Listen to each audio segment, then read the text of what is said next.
त्याला मी हिंदुत्वाच्या नावावरती जो लुटीचा कार्यक्रम चालू आहे त्याविरुद्ध आंदोलनाचा एक पुकारा केला होता। त्यानुसार मी आणि सर्व शिवसैनिक यांनी गेल्या म्हणजे कालच्या नाही त्याच्या गेल्या रविवारी दादर इथल्या हनुमान मंदिराच्या समोर महाआरती केली, रामरक्षा पठण केलं। त्याच्यानंतर हा कार्यक्रम आता महाराष्ट्रात अनेक ठिकाणी व्हायला लागलेला आहे।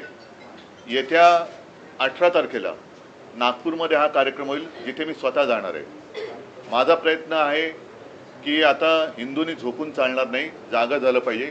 आपल्या हिंदुत्वाचा, आपल्या हिंदू धर्माचा दुरुपयोग करून जर लुटण्याचा कार्यक्रम कोणी करत असेल तर त्यांना आता त्यांची जागा दाखवण्याची वेळ आलेली आहे। एकूणच काय की सध्या देशामध्ये फार विचित्र परिस्थिती आहे। मी मागेही बोललो होतो, कदाचित तुमच्याशीच बोललो होतो का आणखीन कुठे बोललो होतो कल्पना नाही मला, पण बऱ्याच वर्षानंतर देशात आणि महाराष्ट्रामध्ये विरोधी पक्षाला प्रचंड काम आहे। कारण जिथे बोट दाखवू तिथे भ्रष्टाचार चाललेला आहे। रस्त्यावरती खड्डे आहेत, पण रस्ते करणाऱ्यांचं ज्यांचं काम आहे ते गडकरी साहेब इथेनॉलवरती बोलत आहेत। तर एकूणच काय की अंधाधुंद कारभार सुरू आहे। आणि म्हणून मग मी असं ठरवलं की प्रत्येक वेळेला एकाच विषयासाठी प्रेस कॉन्फरन्स घ्यायची।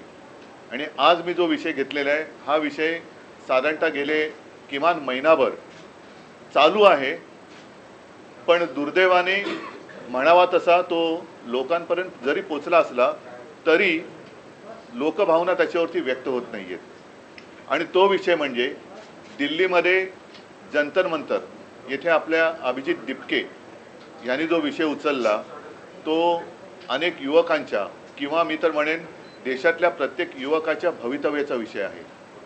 नीट परीक्षेचे पेपर फुटले, त्याच्यानंतर अनेक विद्यार्थ्यांनी आत्महत्या केल्या, कोणी त्याच्याकडे लक्ष दिलेलं नाही आहे। सरकारला वेळ नाही आहे, सत्ताधारी पक्षाला इतर पक्ष फोडाफोडीमध्ये जास्त रस आहे, पण जिथे देशाचं नशीब फुटतंय, विद्यार्थी आत्महत्या करतायत, त्यांच्याकडे लक्ष द्यायला त्यांना वेळ नाही आहे। आणि मी आजची जी पत्रकार परिषद घेतलेली आहे ती त्या आंदोलनाला आणि सोनम वांगचुक यांना पूर्ण पाठिंबा जाहीर करण्यासाठी मी ही प्रेस कॉन्फरन्स घेतलेली आहे। सोनम वांगचुक एक मला येऊन भेटून गेले गेल्या महिन्यामध्ये। नेहमी मला त्यांच्याबद्दल एक आदर राहिलेला आहे। त्यांच्या खरं म्हटलं तर बुद्धिमत्तेचा देशाने उपयोग करून घ्यायला पाहिजे, पण अशाही व्यक्तीला देशद्रोही ठरवून तुरुंगात टाकलं जातं। आज ती व्यक्ती तिकडे आमरण उपोषणाला बसलेली आहे। दिवसागणिक त्यांची तब्येत खालवत चाललेली आहे। 16 दिवस झाले। मी एक 4 दिवसापूर्वी मुद्दामून अरविंद सावंत यांना त्यांच्या भेटीसाठी पाठवलं होतं। मी फोनवरून त्यांना विनंती केली की सोनमजी तुम्ही प्राणांतिक उपोषण करू नका, कारण तुमच्यासारख्या व्यक्ती या देशाला पाहिजेत आणि सरकारला काय पडलेलं नाही। अशा एक एक व्यक्ती जर आपणहून जात असतील तर सरकारला ते हवंच आहे असं नाईलाजाने मला म्हणावं लागतंय। आज कोणाच्या लक्षात असेल किंवा नसेल, 2018 साली JD अग्रवाल यांनी गंगेसाठी आमरण उपोषण केलं होतं। मला वाटतं 115 दिवसाचं उपोषण होतं। काय होतं त्यांच्या उपोषणाचा विषय? स्वतःसाठी काय मागत होते का? तर गंगेमध्ये जे काय सगळं बट्ट्याबोळ झालेला आहे गंगेचा, त्याबद्दल त्यांनी त्या उपोषण केलं होतं। त्यांनी प्राण सोडला, कोणी त्याची तशी म्हणावी तशी दखल घेतली नाही। गंगेत अजूनही त्याच्यानंतर कोरोना आला, गंगेमध्ये मृतदेह सोडले गेले, सगळा बट्ट्याबोळ चाललेला आहे। आणि आज देखील सोनम वांगचुक यांची प्रकृती ही दिवसागणिक खालवत चाललेली आहे। मी तर म्हणेन आज आता असा एक क्षण आलेला आहे, जरी मी या एका विषयासाठी प्रेस कॉन्फरन्स घेत असलो तरी सगळ्या जणांनी सगळे विषय घेण्याची आवश्यकता आहे असं नाही। मात्र एखादा विषय जरूर असा असायला पाहिजे की त्याच्यावरती देशातल्या सर्व राजकीय पक्षांनी एकत्र यायला पाहिजे। मी अजूनही तिथे कोणी पक्षाचे झेंडे घेऊन जावे या मताचा नाही आहे, कारण अभिजित दिपके हा युवक देशातल्या युवकांचा आवाज तिकडे उठवतोय। आणि हे युवक जे आहेत हे सुशिक्षित आहेत। म्हणजे आज सकाळी मी ते सोशल मीडियावरती बघितलं, ते असेल तर भयानक आहे, कारण 20 तारखेला मला वाटतं त्यांनी मोर्चा आयोजित केलेला आहे। आणि अभिजित दिपकेने असा एक दावा केलेला आहे की येत्या 20 तारखेच्या आत काही गुंड तिकडे सोडून हिंसाचार माजून हे आंदोलन उधळून लावण्याचा काही जणांचा प्रयत्न आहे. हे फार हिणकस आणि नीच वृत्तीचे लक्षण आहे. एकूणच सोनम वांगचुक आहेत, अभिजित दिपके आहे आणि सगळे जे काही युवक आहेत हे कोणासाठी लढत आहेत? देशातल्या सर्व युवकांनीच नव्हे तर त्यांच्या पालकांनी सुद्धा जागं झालं पाहिजे की अरे आत्महत्या करणारा हा जरी त्यांचा मुलगा होता किंवा त्यांची मुलगी होती, पण कदाचित उद्या आपल्यावरती वेळ येऊ शकते. हा विषय राजकीय पक्षाचा नाही आहे, राजकारणाचा विषय नाही आहे, हा देशाचा विषय आहे. आणि त्यासाठी मला असं वाटतं देशभर काही ना काहीतरी प्रत्येक, आता मी म्हणेन मग प्रत्येक राजकीय पक्षाने देशभरामध्ये आपापल्या राज्यामध्ये त्यांच्या समर्थनार्थ काहीतरी केलं पाहिजे. कारण देश जोपर्यंत जागा होत नाही तोपर्यंत या बेफिकीर सत्ताधाऱ्यांना त्यांची जागा कळणार नाही. काय मागतात सोनम वांगचुक? काय सरकार त्यांच्याशी जाऊन बोलले तरी का? मला आठवतंय जेव्हा अण्णा हजारे तिकडे उपोषणाला बसले होते तेव्हा सुषमा स्वराज यांनी एक भाषण केलं होतं. ते भाषण आजही उपलब्ध असेल. निदान त्यावेळेला त्यांच्याबरोबर चर्चा तरी झाली होती किंवा असावी असं मला वाटतं. तुम्हाला आठवत का? आता विलासराव देशमुखांची नियुक्ती केली होती. विलासराव देशमुखांची नियुक्ती केली गेली होती. आता कोणी तिकडे ढुंकून बघायला नाहीये तयार. काय फरक काय पडतो? जर एखाद्या व्यक्तीकडनं एखादं काम नीट होत नसेल तर त्या व्यक्तीला बदलण्याची मागणी होत असेल की जिच्यामुळे लाखो विद्यार्थ्यांचं भविष्य हे बर्बाद होत असेल तर त्या व्यक्तीला बदलायला काय हरकत आहे? ह्याच्यामध्ये कमीपणा काय? धर्मेंद्र प्रधानांचा राजीनामा घेऊन तिकडे जर काय सक्षम व्यक्तीची नेमणूक केली गेली तर याच्यात कमीपणा मानण्याचं कारण काय? जे विद्यार्थी जागून, आणि मी बघतोय की अनेक पालक सुद्धा अतिशय म्हणजे संतापलेले आहेत. त्यांनी त्यांच्या आयुष्याची पुंजी लावून माझा मुलगा माझी मुलगी शिकली पाहिजे, सुशिक्षित झाली पाहिजे, मोठी झाली पाहिजे, मला शिकता नाही आलं पण माझा मुलगा किंवा मुलगी शिकली पाहिजे. त्या मुलाचं संपूर्ण शिक्षण आणि त्यांची आयुष्यभराची पुंजी ही एका याच्यात बर्बाद होते आणि कोणाला काही पडलेलं नाही आहे. बरं, त्याच्यात आणखीन आता हे बोललं तर पुन्हा महाराष्ट्राचा अपमान होईल असं मुख्यमंत्र्यांना वाटू शकतं. कारण या नीट परीक्षेचं जे काही पेपर फुटीचं केंद्र आहे हे महाराष्ट्रामध्ये होतं. अटका झाल्या, पुढे काय? पुढे काय? मग एकूण एका पाठोपाठ एक पेपर फुटत आहेत. त्याच्यानंतर आपल्या महाराष्ट्रातल्या शिक्षण मंत्र्यांच्या घरासमोर सुद्धा आंदोलनं झाली. तर कोणाला कारभाराची काही चिंता नाही आहे. देशात काय चालले त्याच्याबद्दल काही पर्वा नाही आहे. आम्ही आपले परदेशात फिरतो, आम्हीच आपले भाडीचे तट्टू आणून आमचं स्वागत करून घेतोय आणि सगळं काय आबादी आबाद आहे असं भासवतोय. हे मला वाटतं चांगलं लक्षण नाही. आज परत एकदा सांगतो, मी शिवसेनेतर्फे सोनम वांगचुक आणि या मुलांच्या आंदोलनाला पूर्ण पाठिंबा जाहीर करत आहे. आणि ज्या ज्या वेळेला शक्य असेल, जिथे आम्ही उतरण्याची गरज असेल तिथे महाराष्ट्रभर आम्ही तर उतरूच. आपल्या माध्यमातून मी देशातील सर्व पक्षांना सांगतोय की आपण देखील आपापल्या राज्यामध्ये, राज्यातील प्रमुख शहरामध्ये या युवकांना बळ मिळेल अशा पद्धतीने काही प्रतिकात्मक असेल, आणखीन काही असेल, हे समर्थनार्थ आंदोलन करा किंवा प्रदर्शन करा की जेणेकरून आजही देशातली युवा शक्ती, जी आपण देशाचे भाग्यविधाते समजतो, त्या भाग्यविधात्यांना कळेल की आजचे जे भाग्य किंवा दुर्भाग्य विधाते आहेत हे आपल्यासोबत आहेत. तुम्ही दिल्लीत जाऊन पाठिंबा देणार सहभागी होणार आहे का शिवसेना? ऐका, मी 20 तारखेच्या मोर्चात सहभागी सगळ्यांनी व्हावं असं म्हणालेलं नाहीये. ज्यांना जायचंय, मला जायचं वाटलं तर मी जरूर जाईल. परंतु किमान मी जिथे आहे तिथे तरी मी काहीतरी करावं. मी असं सगळ्यांना सांगत नाही की देशातल्या सगळ्यांनी चलो दिल्ली.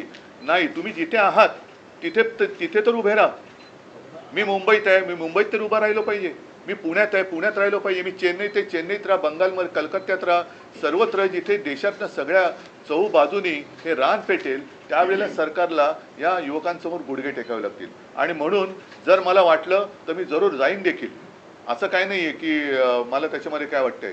पण आज सुद्धा ही जी त्यांची जी चळवळ आहे ती कोणत्याही पक्षाचा झेंडा हातात न घेता चाललेली आहे. कारण नाईलाजाने मला असं म्हणावं लागतंय की देशातल्या तरुणांचा आणि युवकांचा कदाचित या फोडाफोडीच्या सगळ्या नीच राजकारणामुळे प्रस्थापित राजकीय नेत्यांवरचा विश्वास उडाला असेल आणि त्यांना असं वाटत असेल की कोणताच राजकीय पक्ष माझ्यासोबत नाही, तर आम्ही तर आहोत. पण तिथे कोणत्याही पक्षाचा झेंडा न घेता आंदोलन होत असेल तर त्याला माझा पूर्ण पाठिंबा आहे. राज्यभरात विषय असा आहे की तुम्हाला असं वाटतं का, कारण तुम्ही इंडिया अलायन्स मध्ये एक प्रमुख पक्ष आहात, तर देशाच्या विरोधी पक्ष नेत्यांनी म्हणजे राहुल गांधींनी या व्यासपीठावर जाऊन या आंदोलनाला समर्थन दिलं पाहिजे? जरूर. म्हणजे माझं तर म्हणणं आहे, मला वाटलं तर मी सुद्धा जाईन. राहुल गांधींनी गेलं पाहिजे. देशातील ज्यांना असं वाटतं, मग अगदी भारतीय जनता पक्षातले असले तरी, जसं मी रामरक्षा आंदोलनात भाजपच्या कट्टर कडवट हिंदुत्ववादींना आवाहन केलं होतं की ज्यांना हिंदू धर्माबद्दल प्रेम आहे त्यांनी सहभागी व्हावं, तसंच आज देखील मी पक्षाच्या पलीकडे जाऊन ज्यांना या देशातल्या युवकांबद्दल एक आस्था आहे, तो कोणत्याही पक्षाचा असो, पक्षाचे जोडे बाजूला ठेवून तिथे जावं अशी माझी सगळ्यांना विनंती आहे.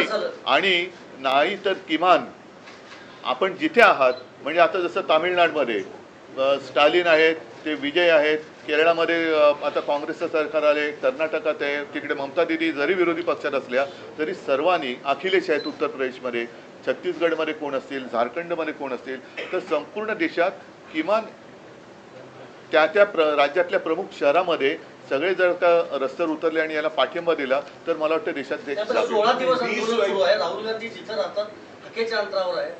बघा, हा विषय राहुल गांधींच्या भविष्याचा नाही आहे, हा विषय देशाच्या युवकांच्या भविष्याचा आहे. म्हणून आपण त्याच्यावरती चर्चा करूया. कोणी काय करायचं, समजा आज मी प्रेस घेतली नसते, मला तळमळ वाटली, मी घेतली.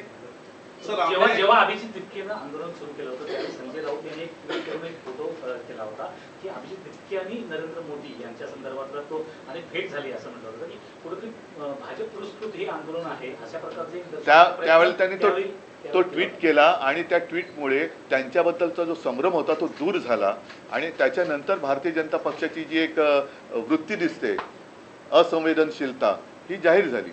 कारण हा फोटो त्यांनीच कदाचित ट्विट करून ते तसं करू शकले असते, पण संजय राऊत यांनी ट्विट केल्यामुळे त्या अभिजितवरचा संभ्रम दूर झाला.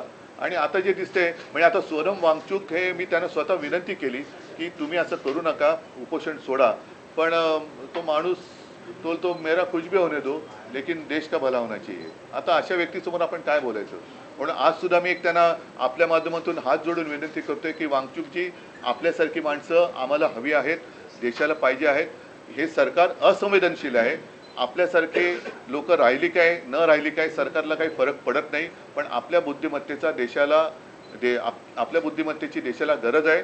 कृपा करून उपोषण सोडा. आम्ही सगळे किंवा आपण सगळे एकत्र मिळून या देशाला सांभाळू. मागच्या काही वर्षांपासून एक पांडा पडतोय. शेतकऱ्यांचं आंदोलन असेल किंवा कोणाचंही आंदोलन असेल, महिनो ते चालत राहतं, परंतु सोनम वांगचूक यांचं आंदोलन हे आमरण उपोषण आहे आणि पुढे जाऊन असं काही बरवाईट होऊ नये यासाठी तुम्ही विरोधी पक्ष म्हणून सरकारवरती, केंद्र सरकारवरती सुद्धा दबाव आणण्याचा प्रयत्न करणार आहात का? कोणाशी मी आता जे बोललो तर तेच आहे. तारखेला पार्लमेंटच्या पहिल्याच दिवशीचा विषय पार्लमेंटला घेतला. आज पार्लमेंट सुरू होतोय. 20 तारखेला आमचे खासदार तर या विषयावरती दणानून सोडतीलच, संसद दणानून सोडतील. पण त्यावेळेला राहुलजींना सुद्धा मी विनंती करतोय, सर्व पक्षाच्या खासदारांना सांगतोय, अगदी भारतीय जनता पक्षाच्या खासदारांना सांगतोय की तुमच्यात जर माणुसकीचा एखादा अंश शिल्लक असेल तर ह्या आंदोलनात सहभागी व्हा. प्रेस कॉन्फरन्स मध्ये 3 लोक नेहमी असायची, 2 खासदार तुमचे आणि ठीक आहे. आता मला असं वाटतं की हा विषय संपूर्ण ठीक आहे,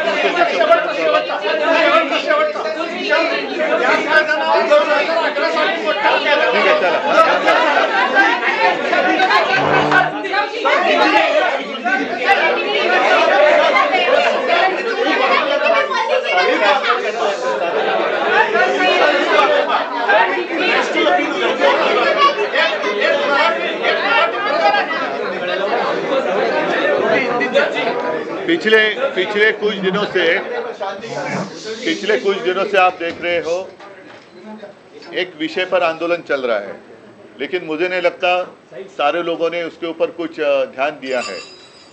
लेकिन विषय तो बहुत महत्वपूर्ण है. अपने देश की युवा का भविष्य उससे जुड़ा हुआ है और वो जो विषय है स्वाभाविक है. नीट की जो एग्ज़ाम थी उसके पेपर लीक के बारे में है. अभिजीत दिपके जो अमेरिका में रहते थे, अपने पढ़ाई के लिए गए थे, उन्होंने वहाँ से आवाज़ उठाई, लेकिन हमारे देश में से किसी ने आवाज़ उठाई नहीं थी. वो अमेरिका छोड़कर यहाँ आए, आवाज़ उठाई. एक कॉकरोच जनता पार्टी नाम से उन्होंने एक आंदोलन शुरू किया और आप देख रहे हो कि बहुत ही सपोर्ट सोशल मीडिया पर उनको मिल रहा है। आज मैं आपके साथ इसलिए बात कर रहा हूँ क्योंकि पिछले 15 दिनों से सोनम वांगचुक जी वहाँ अनशन पर बैठे हुए हैं। दिन ब दिन उनकी तबीयत है वो कमज़ोर होती चली जा रही है। मैंने प्रयत्न किया, 4 दिन पहले अरविंद सावंत जी को मैंने वहाँ उनको मिलने के लिए भेजा था और तब मैं स्वयं उनके साथ मैंने फ़ोन पर बात की थी, विनती की थी कि सोनम जी आप जैसे लोगों की हमें और देश को ज़रूरत है, कृपा कर कर अनशन छोड़ो। लेकिन मानने के लिए तैयार नहीं। सरकार तो कुछ परवाह नहीं है, ना ही उनके साथ बात करने की कोशिश कर रही है, ना ही जो युवा है, बहुत सारे युवाओं ने खुदकुशी भी की है, लेकिन सरकार उनकी तरफ देखने के लिए भी तैयार नहीं है। और इसलिए मैं चाहता हूं कि अब समय आया है पूरे देश में अपने अपनी पार्टी का जो एजेंडा है बाजू में रखकर हम सारे लोग इकट्ठा आकर वो जो आंदोलन चल रहा है उसका समर्थन करें। और वो इसलिए करें क्योंकि ये सिर्फ एक पार्टी का एजेंडा नहीं है, अपने देश का भविष्य का विषय है। और देश के भविष्य के लिए आज जिनके कंधों पर जिम्मेदारी है वो अपनी जिम्मेदारी नहीं उठाएंगे तो देश की स्थिति बड़ी बुरी हो सकती है, खराब हो सकती है। और मैं आज खुलेआम सोनम वांगचुक जी को और दीपके को मेरा समर्थन दे रहा हूं। अगर ज़रूरत पड़े तो मैं भी दिल्ली जाऊंगा, लेकिन मैं आज आपके माध्यम से पूरे देश के जितने सारे राजनीतिक पार्टियां हैं उनको यही कह रहा हूं, आप जहां भी हो, जिस राज्य में हो, जिस शहर में हो, आप बाहर आइए और समर्थन के लिए कुछ ना कुछ जरूर करिए। आपके जो सांसद हैं, तीनों सांसद वो उस प्रोटेस्ट का हिस्सा बने। मेरे सांसद ही नहीं, मैं सारे सांसद जितने कितने 550 सबको मैं और राज्यसभा के सबको मैं ये सवाल पूछ रहा हूँ या रिक्वेस्ट कर रहा हूँ। रिक्वेस्ट शब्द जरा अच्छा है कि अगर आप में जरा भी इंसानियत बाकी रही हो तो आप इस आंदोलन का समर्थन करें।